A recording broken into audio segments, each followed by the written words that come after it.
ลักไก่หลอกแขนนี่วะ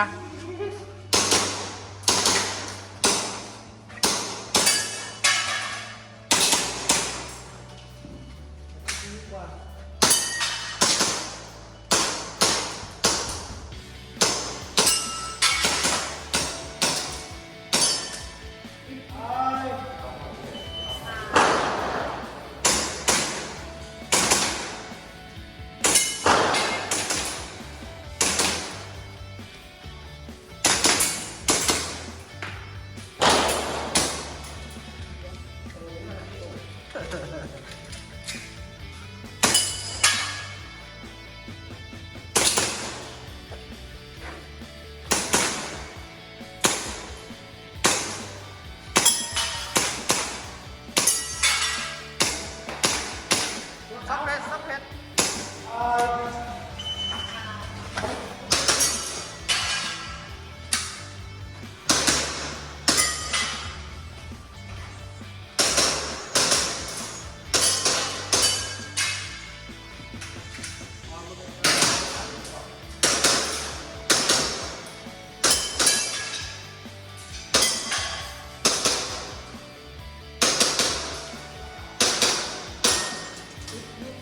บาย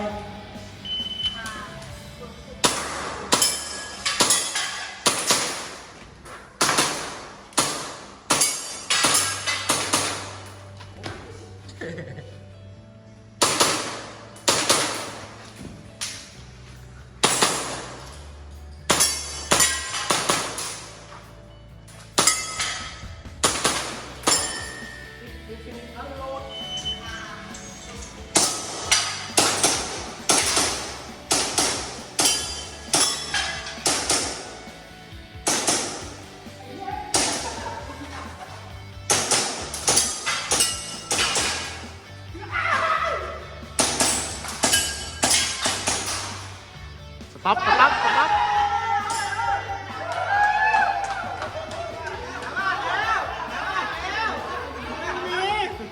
มันมีบาย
โอ้โหสุดยอด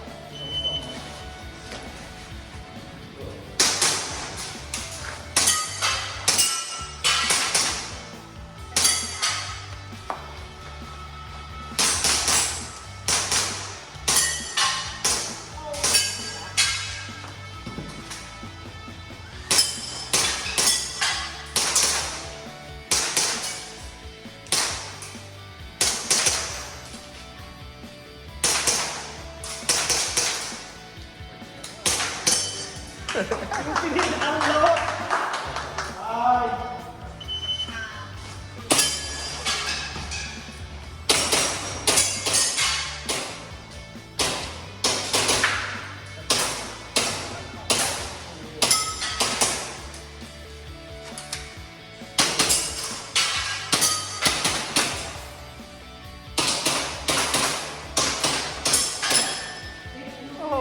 ร้ายบาย ได้ลูกเบิ้ลได้ลูกเบิ้ล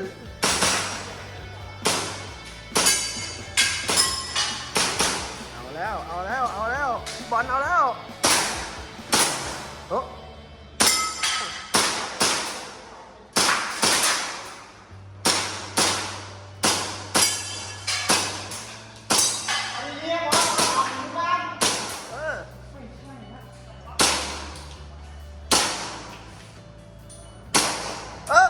เผ็ดไม่มา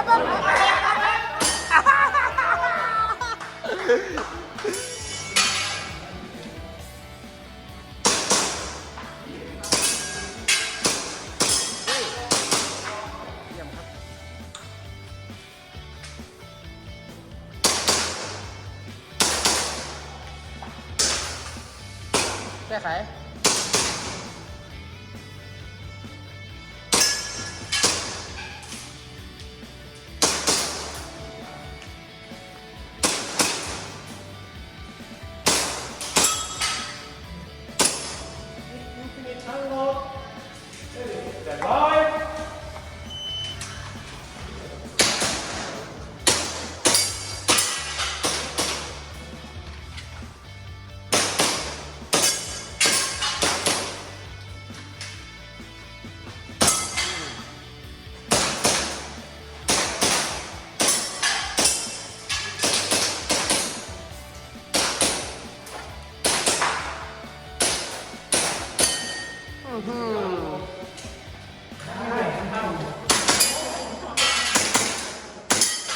โอ้โหร้ายกาจ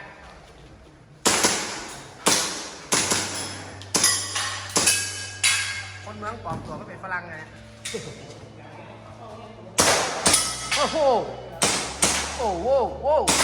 very good โอ้โอ้โอ้โอ้เปลี่ยนแม็กโอ้เพิ่งมาแล้วเว้ย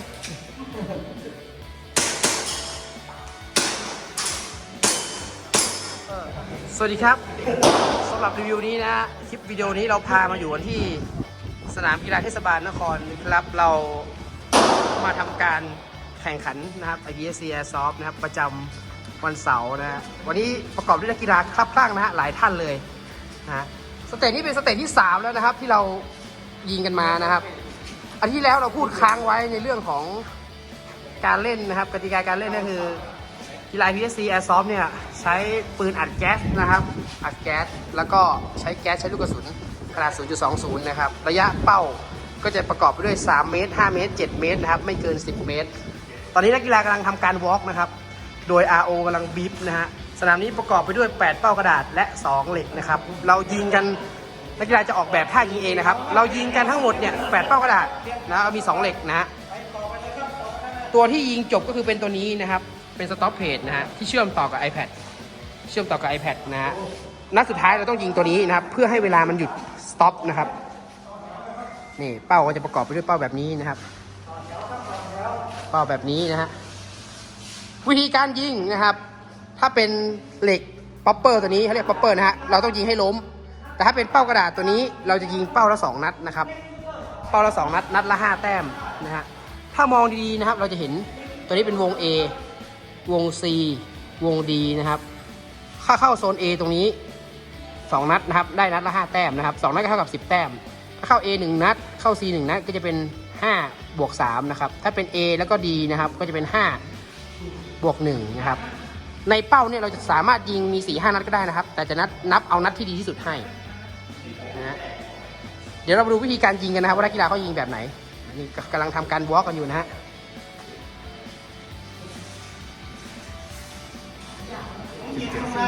ยังไม่แก่ กีฬาจากเมืองจีนนะครับสงสัยไปต่อหลัง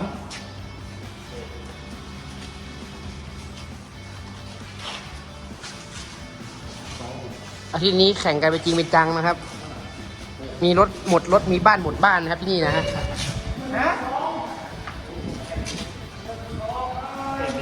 เขาเขียนอยู่ว่า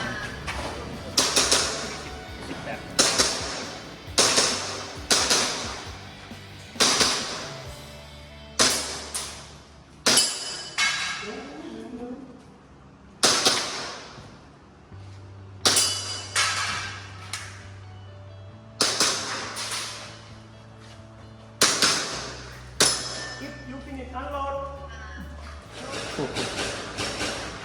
บาย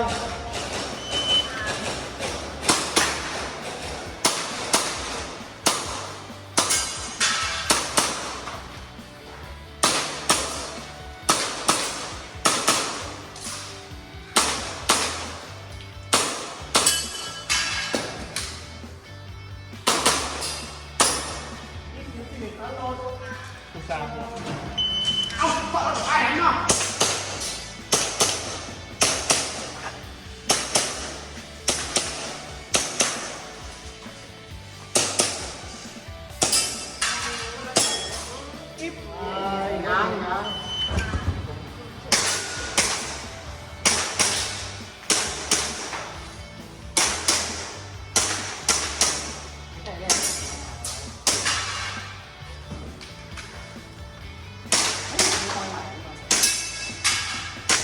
เห็นตัวอย่างแล้วใช่ไหมอย่าทำนะ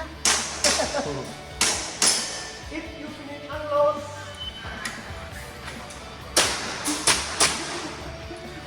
ครับ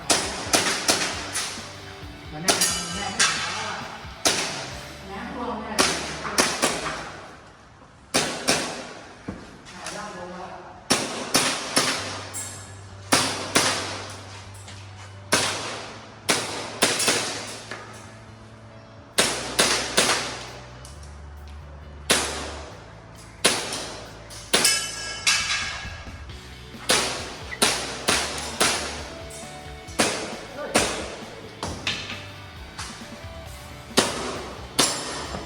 ยูฟินิชอันโหลด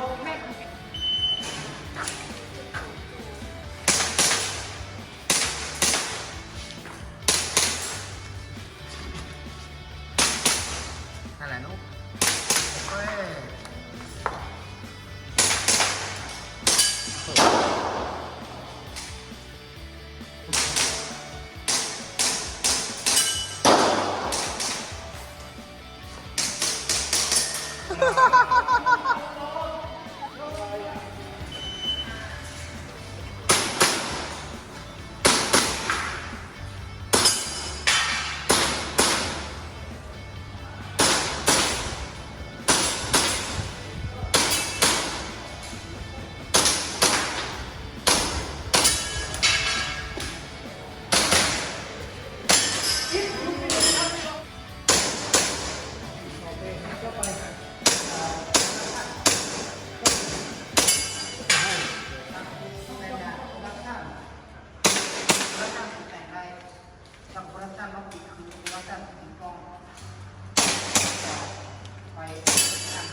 ดีครับ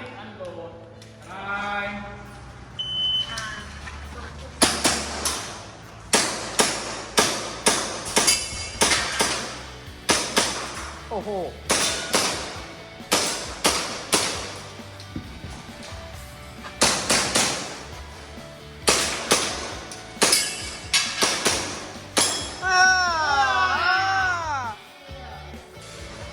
บาย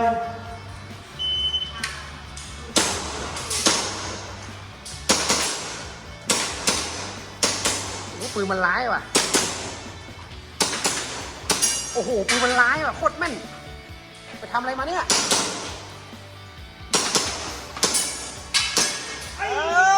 ร้ายว่ะ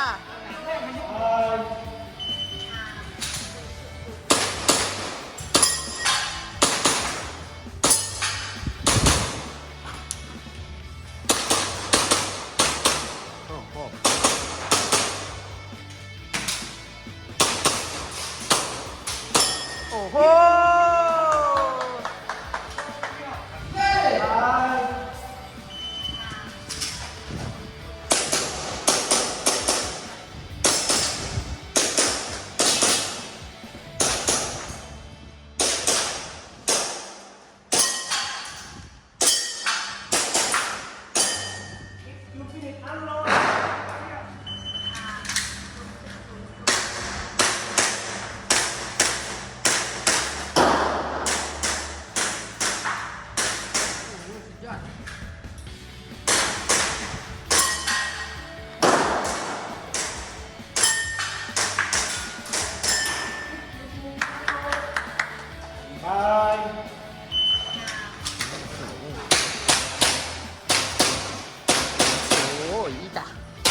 If you finish unload, don't fire.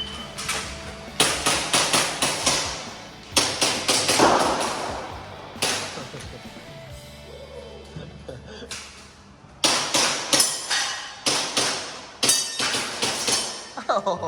You finish unload. Show here.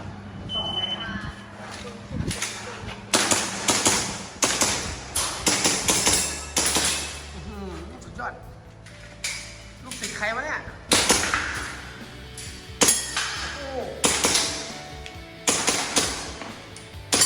โอ้โห โอ้ very good Unload. โอ้ สุดยอดเลย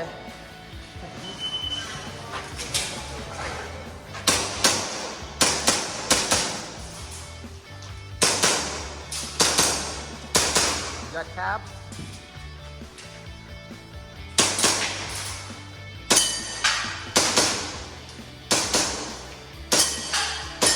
If you finish unload.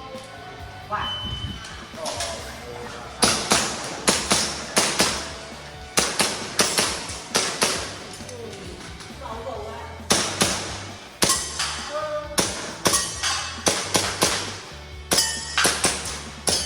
ฮัลโหลโจเชียร์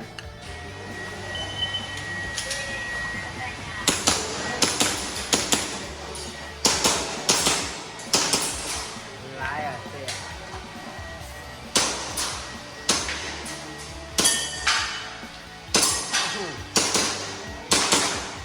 โอ้โห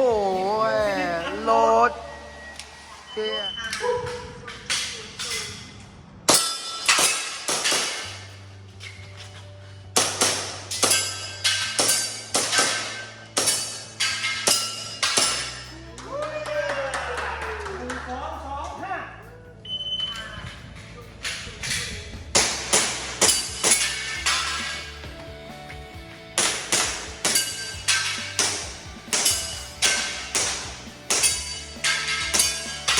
โ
come on come on โอ้โห ยูฟีอัลโหลด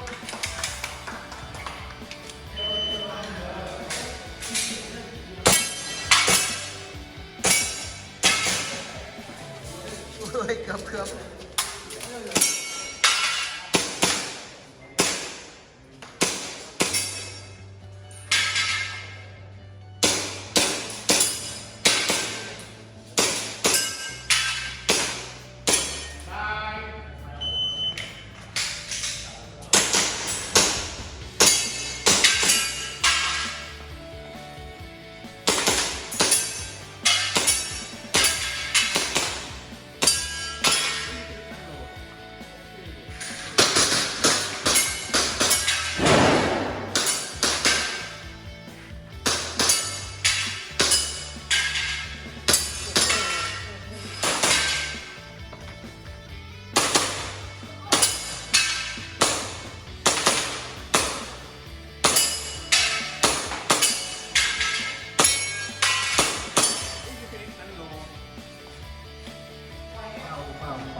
ร้ายว่ะ เฮ้ยนำ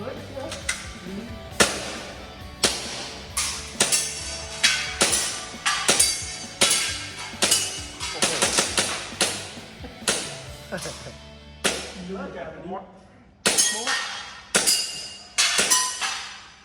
ตะเป็ด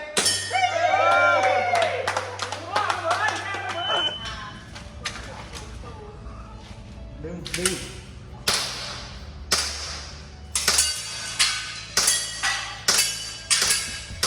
โอ้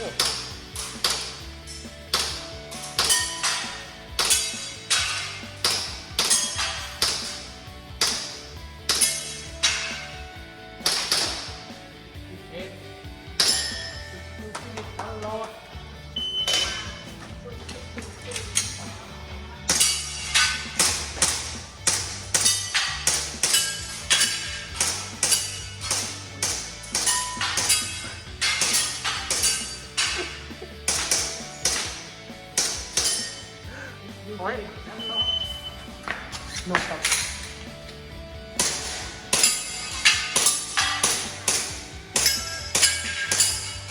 เดี๋ยวเอาโปรจับเสียง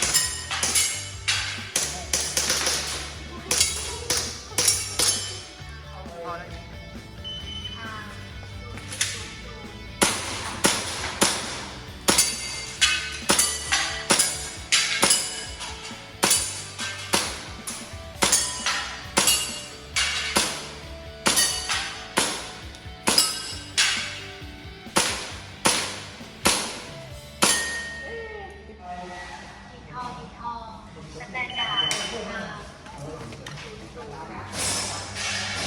ลำ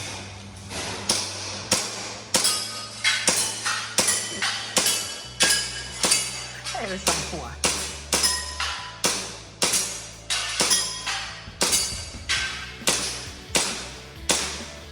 เอ้ยเห็ดอัลโหลดบายเหรอ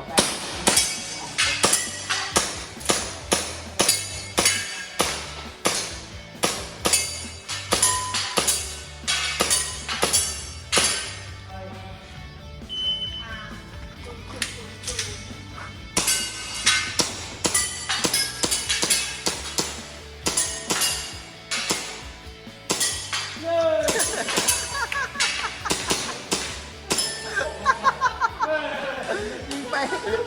ยิงไปตกใจตัวเองนะ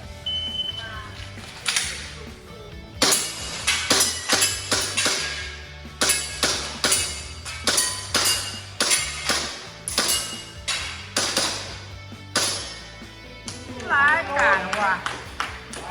บาย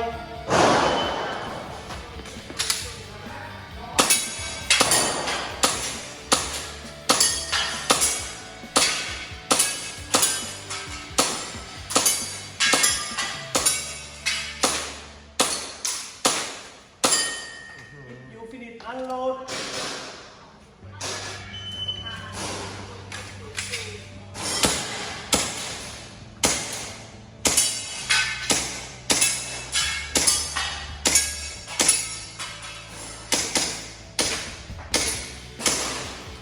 เป็นแมปแหมดูมวยยิง